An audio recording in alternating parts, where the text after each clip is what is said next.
All right, now lastly, when we're thinking about and I can't sit down anymore. I just get too excited when I'm talking about this stuff. So I need to kind of like, stand. I should be doing seminars or something like that. All right, so how do we then operate your household more like a business? And why would you want to do that? Blah, blah. Okay, just listen up.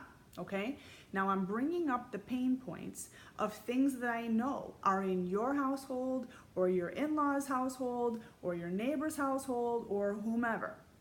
Okay, I got a couple questions. All right, this is quick. This is just, let's call attention to the elephant in the room. All right, if let's say we have a dual income household right now, if one of you lost your job, how long would you be able to go without using credit cards to be able to cover your expenses? All right, you know what the answer to that question is. I don't. Okay, so now we take that situation. All right, and now I'm going to ask you, if you have children, we know that everything in life like moves at a faster and faster speed with every passing generation. And I think that we can agree that as the tech world comes up, it's like way faster. I mean, but I'm filming this right now. This is August of 2017. And I swear to God, like 4 more months, we're going to be in the new year. Like, this is insane how fast time goes. Well, let me ask you, let's think about this, in a big perspective. What does it mean for your kids? And let's kind of like, chisel this out. If you're going to be in that spot, all right, where if dual income household, one of you were to lose their job, and let's say you don't have, income, like you lost the job, you're not out on disability or something like that, you don't have it, and all of a sudden you have absence of that particular income. How long can you go without using credit cards to cover just your expenses, not the luxuries, right?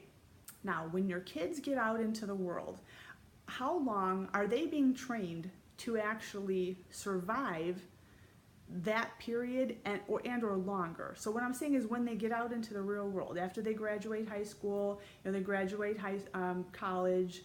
I know that we have a situation where they're talking about how many 30-year-olds still live at home with their parents, for X number of reasons. But are we training our children then to be independent people and take control of their finances without, oh my gosh, I cracked the phone again, can I just get a new one? And they're just like used to getting that thing. So how do we create them to be, leaders and champions of their finances? So here's what happened the other day. Now this is going to be cool. It was the CTA. And I can't remember exactly what happened, but I think it was a death somehow in the CTA, and it stopped so the Chicago Transit Authority, right? Public transportation. It stopped transit. Like, they had to shut an entire system down during morning commute.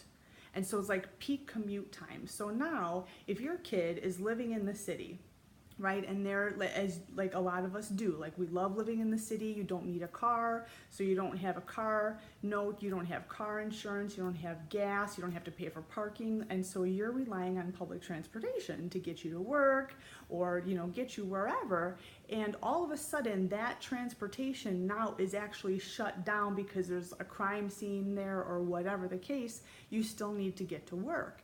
Well, what happened was there was like this major demand for shared ride. So people were using cabs, but everybody's now all up in like Uber and Lyft. So they're calling in all these cars, and Uber faced a situation where they didn't have enough drivers on the road. And so what they did to kind of like, meet this huge surge in demand, and people needed to go to O'Hare, like this was a huge mess. And so what they did was they incentivized their drivers to come in, and they say, okay, we're going to pay 2 to 3 times your normal fee because we've got this huge demand. People are going to totally pay for it. They got to get where they got to go. And we need to keep up, with the demand of the market. So people were coming in and they were having cab fares that were like $70, $130 out to O'Hare. Like, it was ridiculous. And of course, like, everybody was pissed off, and now they've got lawyers involved. And how can you do that? Well, it's free enterprise. You can do whatever. So like, when you're in free enterprise, like when you're the consumer, even like there's 3 points. Like, you can have price, you can have quality, and you can have speed. When it comes to your products and services and what you're willing to pay for or whatnot, as a consumer, you can only pick 2, right? So they needed transportation now. They needed to have a safe ride, so price has to go up, right? Well, if you're a college student or a new grad, or even in your current situation, if you don't have $130, sitting in an account somewhere that's, going to allow you to get from point A to point B, or when you use that, now you're like, crap, how am I going to pay for rent? How am I going to pay for my cell? How am I going to pay for this and that? It puts you in this dynamic situation because of unforeseen circumstances. That as we see the evolution of what we now know is like the new economy that's coming up from the tech world, we still are operating, kind of like in an older mentality that we're always going to be able, to get there. And if we can't get there, then we'll just kind of wait for it. But the tech world is like, zooming up and providing services at the blink of an eye, that it's creating a new mentality with those young kids. Like, okay, I can get the service, but now how am I going to pay for it? And now I'm doing credit cards, and now I can't pay for the credit cards, and blah, blah, blah. And it creates like this ridiculous cycle. And so when it comes to a coaching program, how much contribution do your children feel like they make towards the financial status of your household? Or is money even on their radar? Is it just like a non-issue?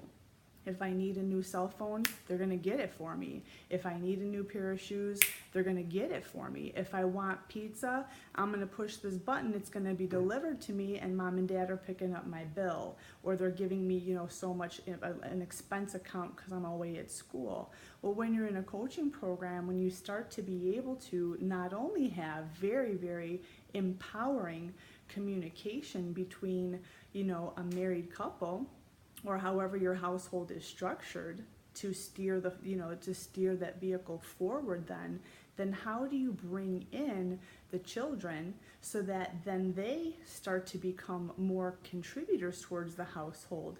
But then when they're ready to leave the nest, they already have a sound foundation of finances to push them into the future, because we don't know what it's going to be like for them when they're out on their own. Is that starting to make sense for you? Like, some of the points of application is like, if you think about like life coaching, I don't know that people necessarily need somebody to tell them like, you should do this. It's, here's my situation, this is not working, we need some solutions because what we're doing right now isn't working. We've tried a how-to program, it's not working, we're still having a lot of conflict.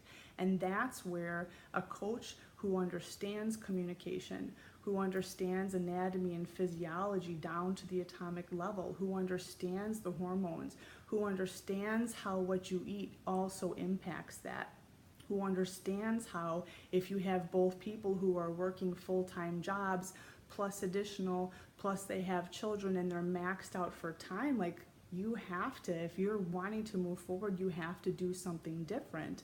And that's how my coaching is different from maybe some other programs, is it's not just unidimensional, it only touches on a how-to. It's more the why aren't you, and then changing the psychology to be able to move forward in a very powerful way.